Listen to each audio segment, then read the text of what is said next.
Hi friends, this is Ravi and welcome to Kumar TV Telugu tech YouTube channel అండి. ఈరోజు మనం ఈ వీడియోలో అసలు ల్యాప్టాప్ ఎలా ఉంటుంది, దాని బేసిక్స్ ఏంటి, దాని గురించి తెలుసుకుందామండి. ఆల్రెడీ కంప్యూటర్ గురించి తెలిసిన వాళ్ళు అయినా కూడా చాలామందికి ల్యాప్టాప్స్ గురించి వాటి గురించి తెలియదు అనమాట. అంటే ఈ వీడియోలో నేను ఎలాంటి ల్యాప్టాప్స్ కొనుక్కోవాలి అలాంటిది ఏమీ మాట్లాడలేదండి. జస్ట్ ల్యాప్టాప్స్లో ఏమేమి ఉంటాయి మనం సింపుల్గా బేసిక్స్ నేను మీకు ఎక్స్ప్లెయిన్ చేస్తాను. చాలామందికి తెలిసే ఉంటుంది ల్యాప్టాప్స్ గురించి. సో వాళ్ళైతే ఈ వీడియోస్ని చూడవలసిన అవసరం లేదు, స్కిప్ చేసేయచ్చు. ఎవరైతే అసలు ల్యాప్టాప్ అంటే ఏంటో తెలియదు వాళ్ళు ఎవరైతే ఉంటారో వాళ్ళ కోసం ఈ వీడియో అప్లోడ్ చేస్తున్నాను అనమాట. అంటే కొత్తగా ల్యాప్టాప్ కొనుక్కున్న వాళ్ళు కొంతమందికి ఎలా ఆన్ చేయాలి, పోర్ట్స్ దేనికి ఉపయోగించాలో కూడా తెలియదు అనమాట. వాళ్ళకి ఈ వీడియో ఉపయోగపడుతుంది. అదేవిధంగా నేను ల్యాప్టాప్స్ ఏవేవి మంచి బాగున్నాయో అవి కూడా మీకు నేను కింద డిస్క్రిప్షన్లో లింక్స్ కూడా ఇస్తాను. వాటి ద్వారా మీరు మరిన్ని విషయాలు తెలుసుకోవచ్చు. అట్ ది సేమ్ టైం వాటిని పర్చేజ్ చేయొచ్చు. ఓకేనా ఫ్రెండ్స్? ముందుగా కొంచెం కంప్యూటర్ పరిజ్ఞానం ఉన్న వాళ్ళకి ఈ వీడియో బాగా అర్థమవుతుంది. సో ల్యాప్టాప్ గురించి మనం తెలుసుకుందాం ఈరోజు. ల్యాప్టాప్ అయితే చూడడానికి ఈ విధంగా ఉంటుంది అనమాట. పైన కంపెనీ పేరు అనేది మనం చూడొచ్చు. ఓకే ఫ్రెండ్స్, కంపెనీ పేరు అనేది ల్యాప్టాప్ పైన ఒక్కొక్కరు అయితే ఇక్కడ మిడిల్లో పెడతారు, ఒక్కొక్కరు పక్కన పెడతారు. ఇది ఎస్ఆర్ కంపెనీకి సంబంధించిన ల్యాప్టాప్ అనమాట. సో మనం ల్యాప్టాప్ని నేనైతే ఆల్రెడీ ఛార్జింగ్ కనెక్ట్ చేసి పెట్టాను. ఒకసారి ఛార్జింగ్ని తీసివేస్తాను ఒకసారి. ఓకే, ల్యాప్టాప్ మనం చూసుకున్నట్లయితే ఈ విధంగా ఉంటుందన్నమాట. ఇక్కడ మీరు చూడొచ్చు ల్యాప్టాప్, ఇక్కడ కంపెనీ పేరు అయితే ఉంది, కలర్ చూడొచ్చు. సో వివిధ రకాల కలర్స్లో వివిధ రకాల మోడల్స్లో ల్యాప్టాప్స్ అనేవి మనకి అందుబాటులో ఉంటాయి అన్నమాట. సో నా దగ్గర ఉన్న ల్యాప్టాప్ అనేది ఇది ఎస్ఆర్ కంపెనీకి సంబంధించింది. సో దీని ఫిజికల్ ఓవరీ మనం చూసుకున్నట్లయితే ఇక్కడ దీని యొక్క ల్యాప్టాప్ యొక్క రైట్ సైడ్లో కొన్ని పోర్ట్స్ అనేవి మనకి ఇక్కడ కనబడుతున్నాయి, మీరు చూడొచ్చు. ఇక్కడ చూసుకుంటే ఫస్ట్ ఒక పోర్ట్ అనేది కనబడుతుంది. దీనిని కే స్లాట్ అని పిలుస్తారనమాట.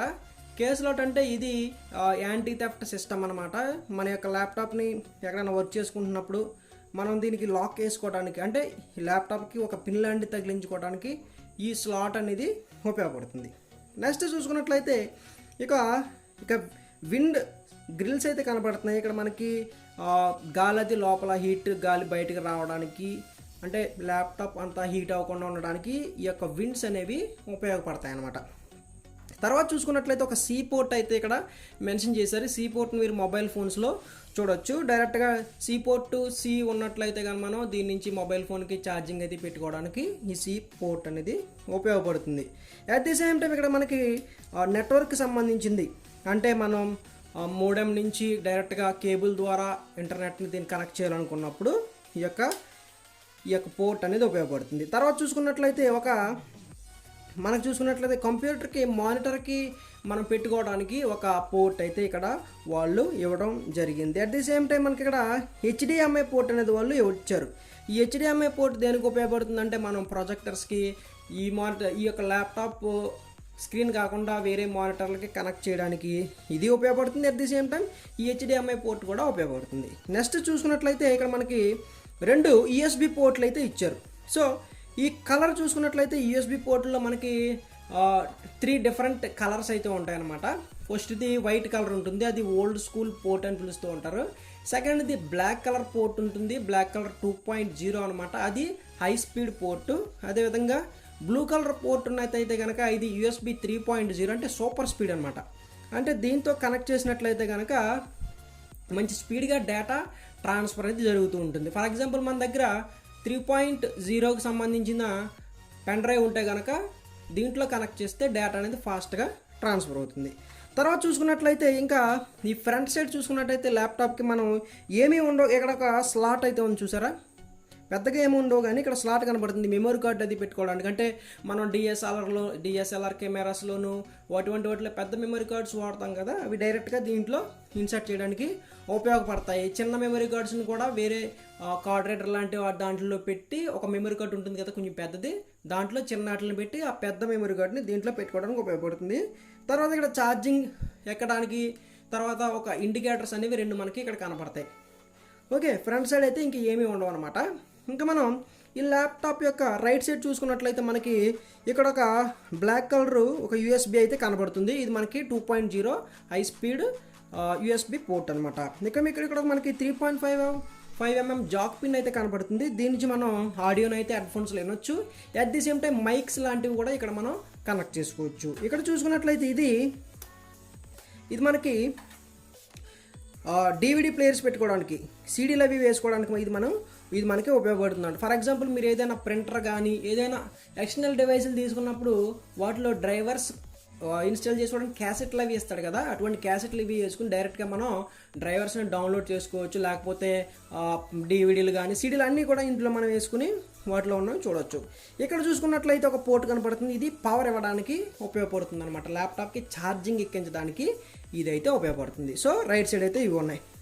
ఇంకా బ్యాక్ సైడ్ చూసుకున్నట్లయితే మనకి ఇదంతా బ్యాటరీ కంపార్ట్మెంట్ అనమాట. సో దీంట్లో బ్యాటరీ అనేది ఉంటుంది. ఇక్కడ మనం చూసుకోవచ్చు గాలి అది వెళ్ళిపోవడానికి గ్రిల్స్ అయితే ఇక్కడ మనం ఉన్నాయి. అందువల్ల మీరు ల్యాప్టాప్ కొనుక్కునేటప్పుడు కొంచెం స్లీక్గా ఉండడం కంటే ఈ గ్రిల్స్ అవి ఉన్నవి తీసుకోండి. సో ల్యాప్టాప్ హీట్ ఎక్కినప్పుడు మీకు ఇబ్బంది లేకుండా ఉంటుంది. హీట్ అవ్వకుండా ఈ గ్రిల్స్ అనేవి గాలిని బయట నుంచి వెళ్ళడానికి కానీ లోపల నుంచి హీట్ ఎయిర్ బయటకు రావడానికి కానీ గ్రిల్స్ అనేవి ఉపయోగపడతాయి అనమాట. సో అదేవిధంగా మనకి ఇక్కడ బంప్స్ లాగా కనపడుతున్నాయి కదా, పైకి కొంచెం ఉబ్బెత్తుగా కనపడుతున్నాయి కదా, ఇవి మనం కింద పెట్టినప్పుడు ల్యాప్టాప్ గ్రిప్ ఉండడానికి అవి ఈ విధంగా ఉపయోగపడతాయి అనమాట. కొంచెం ఇలా జరిగినా కూడా ల్యాప్టాప్ ఈజీగా స్కిడ్ అవ్వకుండా ఉండడానికి అవి ఉపయోగపడతాయి అనమాట. సో ఇప్పుడు ల్యాప్టాప్ మనం సింపుల్గా ఈ విధంగా ఇలా ఓపెన్ చేయొచ్చు అనమాట. సో మనకి ఏ వ్యూలో కావాలో వ్యూలో ఇలా పెట్టుకోవచ్చు. ఇంతవరకు కూడా మనం దీన్ని ఇలా ఎక్స్పాండ్ చేయొచ్చు. సో దీన్ని మనం ఈ విధంగా చేయొచ్చు అనమాట. ఇప్పుడు ల్యాప్టాప్కి కంప్యూటర్కి తేడా ఏంటంటే కంప్యూటర్లో CPU వేరేగా ఉంటుంది, కీబోర్డ్ వేరేగా ఉంటుంది, మౌస్ వేరేగా ఉంటుంది. ఓకే, కానీ ల్యాప్టాప్లో మనకి ఇది మానిటరు, తర్వాత కీబోర్డు, ఇది ఏదైతే కనపడుతుంది ఇక్కడ రౌండ్గా ఇది మౌస్తో సమానం అనమాట. సో ఇక్కడ మానిటరు, కీబోర్డు, మౌస్ అన్నీ కలిపి ఈ ల్యాప్టాప్లో మనకి వస్తాయి అనమాట.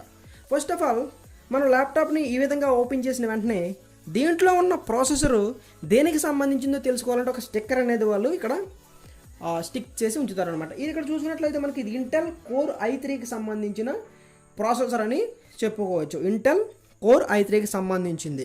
అదేవిధంగా ఇంకో స్టిక్కర్ అయితే కనపడుతుంది. ఈ స్టిక్కర్ మీద చూసుకున్నట్లయితే దీంట్లో ఫాస్టర్ మెమొరీ స్పీడ్ కోసం DDR4 ర్యామ్ అని యూజ్ చేసినట్టు ఇక్కడ తెలుస్తుంది. అదేవిధంగా USB 3.1 టైప్ Cకి సంబంధించిన పోర్ట్, టైప్ C గురించి మాట్లాడుకున్నాం కదా, ఇచ్చినట్టు వాళ్ళు చెప్తున్నారు. అదేవిధంగా అల్ట్రా ఫాస్ట్ వైర్లెస్ స్పీడ్, అంటే మనం హాట్స్పాట్స్ కానీ కనెక్ట్ చేసుకున్నప్పుడు బాగా ఫాస్ట్గా నెట్ని బ్రౌజ్ చేయొచ్చు అని చెప్పేసి వాళ్ళు ఇక్కడ ఇండికేట్ చేస్తున్నారు. అదేవిధంగా కలర్ గురించి మాట్లాడుతున్నారు, స్క్రీన్ రెజల్యూషన్ గురించి ఇక్కడ మాట్లాడుతున్నారు. తర్వాత ఏసర్ కంపెనీ గురించి మాట్లాడుతున్నారు. తర్వాత సర్టిఫికెట్ స్కైప్ ఫర్ బిజినెస్ అని చెప్పేసి మాట్లాడుతున్నారు. అంటే మనం వీడియో కాన్ఫరెన్స్లు అవి చేసుకోవడానికి చాలా బాగుంటుందని వాళ్ళు ఇక్కడ అయితే మెన్షన్ చేస్తున్నారు.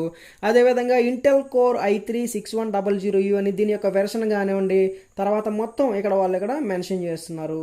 ఓకే, HD గ్రాఫిక్స్ 520 అని చెప్పేసి up to 211 MB dynamic video memory అని చెప్పేసి రాస్తున్నారు. 4GB DDR మెమొరీ అని రాస్తున్నారు. 500GB హార్డ్ డిస్క్, అంటే దీంట్లో మనకి ర్యామ్ వచ్చేసి 4GB ర్యామ్ ఉంది, 500GB హార్డ్ డిస్క్ అనేది దీంట్లో ఇవ్వడం జరుగుతుంది. ఓకే, ఈ విధమైన డీటెయిల్స్ మనం సింపుల్గా ఈ స్టిక్కర్స్ని మీరు ఏమీ తీసేయకుండా ఉంచుకున్నట్లయితే మనం ల్యాప్టాప్ తీసిన వెంటనే ఈ స్టిక్కర్స్ చూసి దీంట్లో ఏమేమి హార్డ్వేర్ యూజ్ చేశారనేది మనం ఈ విధంగా తెలుసుకోవచ్చు. ఇప్పుడు మనం ల్యాప్టాప్ని సింపుల్గా ఆన్ చేయొచ్చు. కొన్ని ల్యాప్టాప్స్లో అయితే ఈ యొక్క ల్యాప్టాప్ని ఆన్ చేయడానికి ఉండే పవర్ బటన్ ఈ కీబోర్డ్లో కాకుండా సపరేట్గా కీబోర్డ్ పైన ఇస్తారు. కాకపోతే కొన్ని ల్యాప్టాప్లో ఈ పై రోకి ప్యారలల్గానే ఈ పై రోతో పాటుగా ఈ పవర్ ఆన్ చేసుకునే బటన్ ఇస్తారనమాట. దీంట్లో చూసుకుంటే మనకి ఇక్కడ రైట్ సైడు ఇక్కడ ఒక చుక్కలా కనబడుతుంది, ఒక రౌండ్ ఉండి పైన గీతలాగా కనబడుతుంది అనమాట. చాలా డివైసెస్లో పవర్ ఆన్ ఆఫ్ బటన్ ఈ విధంగానే ఉంటుంది, మీకు కనబడుతుంది అనుకుంటున్నాను. ఇక్కడ చూడండి, ఇదనమాట ఈ బటన్. ఓకే, చాలా డివైసెస్లో పవర్ ఆన్ చేసే బటన్ ఈ విధంగా కనబడుతుంది. రెడ్ కలర్లో ఇస్తారు కొంతమంది వైట్ కలర్లో ఇస్తారు, కొంతమంది గ్రీన్ కలర్లో ఇస్తారు. రకరకాల కలర్స్లో మనకి పవర్ ఆన్ బటన్ అయితే ఉంటుంది. ఈ ల్యాప్టాప్లో చాలా మటుకు ల్యాప్టాప్స్లో వైట్ కలర్లోనే ఉంటుంది. చూడండి ఇక్కడ ఇది పవర్ ఆన్ చేసే బటన్ అనమాట. సో సింపుల్గా కొన్ని ల్యాప్టాప్స్కి అయితే ఈ పవర్ ఆన్ చేసే బటన్స్ని కొంచెం ఎక్కువసేపు ఇలా నొక్కి పట్టి హోల్డ్ చేసుకోవాల్సిన అవసరం ఉంటుంది. కాకపోతే కొన్ని ల్యాప్టాప్స్లో ఇలా ప్రెస్ చేసిన వెంటనే మనకి ల్యాప్టాప్ అనేది ఆన్ అయిపోతుంది. సో దీనికి కూడా ఇలా ప్రెస్ చేసిన వెంటనే ఈ ల్యాప్టాప్ అనేది ఆన్ అయిపోతుంది. చూసారా, ల్యాప్టాప్ అనేది ఆన్ అయింది. పైన ఎసర్ బ్రాండింగ్ అనేది కనపడుతుంది. ఇక్కడ మనకి లోడ్ అవుతుంది. కొంచెం సేపు అలా ఉంచినట్లయితే ఈ ల్యాప్టాప్ అనేది బూట్ అయిపోతుంది. బూట్ అయిపోయిన తర్వాత ఈ విధంగా కనపడుతుంది డేట్తో పాటు. ఓకే, తర్వాత మనం ఇక్కడ ఎంటర్ అని కనపడుతుంది. ఎంటర్ మీద క్లిక్ చేసినట్లయితే ఎంటర్ అని చెప్పేసి ఒక 2 కీస్ అయితే మనకు కనపడతాయి కీబోర్డ్ మీద. ఎంటర్ కీస్ అనేవి 2 కీస్ అనేవి కనపడతాయి. రెండిట్లో మీరు ఏ ఎంటర్ క్లిక్ చేసినా ఈ విధంగా వస్తుంది. వచ్చిన తర్వాత ఆల్రెడీ ఈ యొక్క ల్యాప్టాప్కి ఒక పాస్వర్డ్ అనేది సెట్ చేసి ఉంది కాబట్టి పాస్వర్డ్ అడుగుతుంది. సో నేను మీకు ఆ పాస్వర్డ్ ఎంటర్ చేసిన తర్వాత మీకు పాస్వర్డ్ ఎంటర్ చేసి ఎంటర్ బటన్ క్లిక్ చేసిన వెంటనే ల్యాప్టాప్ అనేది ఈ విధంగా ఆన్ అవుతుంది. సో ఇప్పుడు మనం ల్యాప్టాప్లో చూసుకున్నట్లయితే ఇక్కడ కీబోర్డ్ మీరు బాగా గమనించండి. కీబోర్డ్లో చూసుకుంటే మనకి ఆల్ఫాబెట్స్ అన్ని మనకి ఈ విధంగా మధ్యలో కనబడతాయి. అట్ ది సేమ్ టైం ఇక్కడ మనకి న్యూమరికల్ కీబోర్డ్ అనేది ఈ విధంగా ఇక్కడ కనబడుతుంది. అట్ ది సేమ్ టైం పై రోలో ఫస్ట్ రోలో చూసుకుంటే ఫంక్షనల్ కీస్ అన్ని కనపడతాయి. మనకి F1 నుంచి F12 వరకు కొన్ని ఫంక్షనల్ కీస్ కనపడతాయి. ఓకే, మీకు దగ్గరగా చూపిస్తాను చూడండి. మీరు బాగా గమనించినట్లయితే ఈ కీబోర్డ్ మీద ఒక్కొక్క కీ మీద 2 అక్షరాలు అయితే కనపడుతున్నాయి. ఈ కీబోర్డ్ మీద అయితే గమనించవచ్చు. ఓకే, ఈ కీబోర్డ్ మీద క్యాపిటల్ ఆర్ ఉంది, తర్వాత వేరే సింబల్ అయితే కనబడుతుంది, W ఉంది, వేరే సింబల్ కనబడుతుంది. ఇక్కడ అరబ్ అక్షరాలు కూడా ఉన్నాయి. ఇది గల్ఫ్ నుంచి రప్పించింది కాబట్టి అరబ్ అక్షరాలు అనేవి మనం చూడవచ్చు. సో అవన్నీ మనం క్యాప్స్ లాక్ ఆన్ చేసుకున్నప్పుడు కానీ షిఫ్ట్ బటన్ క్లిక్ చేసి ఈ యొక్క కీస్ని ప్రెస్ చేసినప్పుడు కానీ ఆ యొక్క అక్షరాలు అనేవి పడతాయి. ఓకే, అలా కాకుండా మీరు డిఫరెంట్ కలర్స్లో కొన్ని అక్షరాలను మీరు గమనించవచ్చు, కొన్ని సింబల్స్ని మీరు గమనించవచ్చు. ఫర్ ఎగ్జాంపుల్ F3 మీద ఇక్కడ వైఫై సింబల్ ఉంది, F4 మీద జెడ్ సింబల్ కనబడుతుంది, తర్వాత F5లో స్క్రీన్ సింబల్ కనబడుతుంది. ఓకే, ఇక్కడ మనం F6లో చూసుకుంటే అక్కడ కూడా స్క్రీన్ సింబల్ ఒకటి కనబడుతుంది. F7లో ఒక రకమైన సింబల్ కనబడుతుంది. F8లో మ్యూట్ సింబల్ కనబడుతుంది. F12లో స్క్రోల్ లాక్ కనబడుతుంది. తర్వాత డిలీట్లో ఇన్సర్ట్ సింబల్ కనబడుతుంది. హోమ్లో ప్లే అండ్ పాస్ కనబడుతుంది. పేజ్ అప్లో స్టాప్ కనబడుతుంది.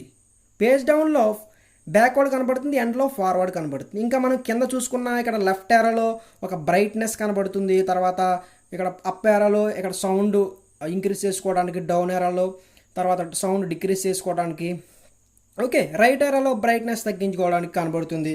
ఇక్కడ మళ్ళీ చూసుకుంటే ఒక FN అని చెప్పేసి ఒక బటన్ కనబడుతుంది. అంటే మీరు కనుక ఈ F1 F2ని ఇలా డైరెక్ట్గా ప్రెస్ చేస్తే ఇవి డైరెక్ట్గా యాక్టివేట్ అయిపోతాయి. అలా కాకుండా ఈ యొక్క లైట్ బ్లూలో ఉన్న సింబల్స్ని మీరు యాక్టివేట్ చేయాలి అనుకుంటే కనుక ఈ లైట్ బ్లూలో ఉన్న వాటిని కనుక మీరు ఉపయోగించుకోవాలి, ఈ సింబల్స్ని ఉపయోగించుకోవాలంటే కనుక మీరు ఈ ఫైండ్ బటన్ ఈ ఫంక్షన్ కీ ఏదైతే ఉందో, ఈ FN ఏదైతే ఉందో దీంతో పాటుగా వాటిని కలిపి నొక్కాలన్నమాట. అంటే ఫర్ ఎగ్జాంపుల్ ఇప్పుడు ఈ స్క్రీన్ బ్రైట్నెస్ ఉంది కదా, మీరు చూడండి, ఈ యొక్క స్క్రీన్ బ్రైట్నెస్ని నేను కొంచెం పెంచాలి అనుకుంటున్నాను. అలాంటప్పుడు మనం ఏం చేయాలంటే ఈ FN కీని ప్రెస్ చేసి దీంట్లో ఈ రైట్ ఏరో మీద క్లిక్ చేస్తే బ్రైట్నెస్ అనేది ఆ విధంగా పెరుగుతుంది. చూసారా బ్రైట్నెస్ అలా పెరుగుతుందో? అంటే మీ బ్లూ కలర్ సింబల్స్ని మీరు యాక్టివేట్ చేయాలి అంటే వాటిని ఉపయోగించుకోవాలంటే ఈ FN కీతో పాటుగా వాటిని ప్రెస్ చేయాలి. ఫర్ ఎగ్జాంపుల్ ఇప్పుడు నేను ఏదన్నా పాట వింటున్నప్పుడు సౌండ్ని పెంచాలి తగ్గించాలనుకున్నప్పుడు FN క్లిక్ చేసి ఈ అప్ ఏరో క్లిక్ చేస్తే వాల్యూమ్ అనేది పెరుగుతుంది, డౌన్ ఏరో క్లిక్ చేస్తే వాల్యూమ్ తగ్గిపోతుంది. Okay, at the same time ఇప్పుడు ఈ స్క్రీన్ ఈ విధంగా వెలుగుతుంది కదా, స్క్రీన్ ఆఫ్ చేయాలనుకుంటున్నాను. అలాంటప్పుడు FN క్లిక్ చేసి ఇది క్లిక్ చేశారనుకోండి, స్క్రీన్ అనేది ఆగిపోతుంది. అప్పుడు మీరు ఏ బటన్ క్లిక్ చేసినా స్క్రీన్ అనేది బ్యాక్ వచ్చేస్తుంది అనమాట. ఓకేనా? ఆ విధంగా మనం ఈ యొక్క FN కీని ఉపయోగించి ఈ బ్లూ కలర్స్ ఒక సింబల్స్ని మనం యాక్టివేట్ చేయొచ్చు. మీరు గమనించినట్లయితే ఈ FN కూడా బ్లూ కలర్లోనే కనపడుతుంది మనకి, లైట్ బ్లూలో. ఫ్రెండ్స్, ఇప్పుడు మనం మౌస్ గురించి మాట్లాడుకుందాం. అఫ్ కోర్స్ మనకు తెలుసు ల్యాప్టాప్కి మౌస్ ఉండదు. కావాలంటే మనం ఎక్స్టర్నల్ మౌస్ని మనం ఈ యొక్క USB పోర్ట్లో కనెక్ట్ చేసి అయితే యూజ్ చేసుకోవచ్చు. కాకపోతే ఈ యొక్క ల్యాప్టాప్లో ఉన్న మౌస్ ఏంటంటే ఈ టచ్ ప్యాడ్ ఏదైతే కనబడుతుందో ఇదే మౌస్ అనమాట. ఓకే, ఇదే మౌస్. సో ఇక్కడ మనం ఫింగర్స్ని ఈ విధంగా స్క్రోల్ చేస్తే అక్కడ కర్సర్ ఆ విధంగా తిరుగుతూ ఉంటుంది. మీకు కనబడుతుందా? కర్సర్ ఆ విధంగా తిరుగుతుంటుంది. సో ఫర్ ఎగ్జాంపుల్ నేను ఈ యొక్క రీసైకిల్ బిన్ అని కానీ లేకపోతే ఇక్కడ ఏదైనా ప్రసాద్ కానీ ఇక్కడ ఏదైనా కనపడుతుంది కదా, వీటిని ఏదైనా ఓపెన్ చేయాలనుకోండి, దాని మీద తీసుకెళ్ళి ఒకసారి క్లిక్ చేస్తే అది సెలెక్ట్ అవుతుంది. ఇప్పుడు దాన్ని ఓపెన్ చేయాలంటే డబుల్ క్లిక్ చేయాలి. మనం ఇక్కడ 2 సార్లు ఇలా కొడితే ఆ యొక్క డాక్యుమెంట్ అనేది లేకపోతే అప్లికేషన్ అనేది అలా ఓపెన్ అవుతుంది అనమాట. మళ్ళీ క్లోజ్ చేయాలనుకుంటే మనం వేలుని ఈ విధంగా అంటూ ఉంటే అది అక్కడ కదులుతూ ఉంటుంది. చూసారా? సో ఇలా పట్టుకొచ్చి మనం ఇలా కార్నర్లోకి పెట్టి దాన్ని ఈ విధంగా క్లోజ్ చేయొచ్చు అనమాట. ఈ విధంగా ఇంటూ మీద క్లిక్ చేసి క్లోజ్ చేయొచ్చు మన యొక్క ప్రోగ్రామ్స్ని. ఓకేనా ఫ్రెండ్స్, ఇప్పుడు మనం మరి మౌస్లో ఇక్కడ మన మౌస్లో చూసుకుంటే రైట్ బటన్ లెఫ్ట్ బటన్ కనబడుతున్నాయి కదా. మరి దీంట్లో ఎలా అంటే ఇక్కడ మనకి ఈ టచ్ ప్యాడ్ అయితే ఉందో దీంట్లో కనబడతలేదు, కానీ మనకి ఇక్కడ 2 బటన్స్ అయితే వాళ్ళు ఇస్తారు. ఇక్కడ నొక్కితే మీకు అర్థమైపోతుంది. ఇది రైట్ క్లిక్ అనమాట. ఇక్కడ చూడండి, ఇది క్లిక్ చేసిన వెంటనే రైట్ క్లిక్ చేసిన వెంటనే అలా ఒక ఆప్షన్స్ వస్తాయి చూడండి. చూసారా, ఇగో ఆప్షన్స్ అయితే వస్తున్నాయి చూసారా. రైట్ క్లిక్ ఇస్తే అవి మనకి వస్తాయి అన్నమాట. ఓకే, ఇలా అలా పెట్టిన తర్వాత ఇక్కడ మనం ఇలా ఒకసారి క్లిక్ చేస్తే అది ఓకే అవుతుంది చూడండి. ఇప్పుడు ఇలా పెట్టి దాని మీదకి రిఫ్రెష్ చేయాలనుకున్నప్పుడు అలా కొడితే అలా పెట్టి ఈ యొక్క టచ్ ప్యాడ్ మీద అలా అంటే అది రిఫ్రెష్ అవుతుంది అనమాట. ఇది వచ్చేసి మనకి రైట్ బటన్. ఓకేనా ఫ్రెండ్స్, బేసిక్గా ఒక ల్యాప్టాప్ గురించి తెలుసుకోవాల్సినవి ఇవి అనమాట.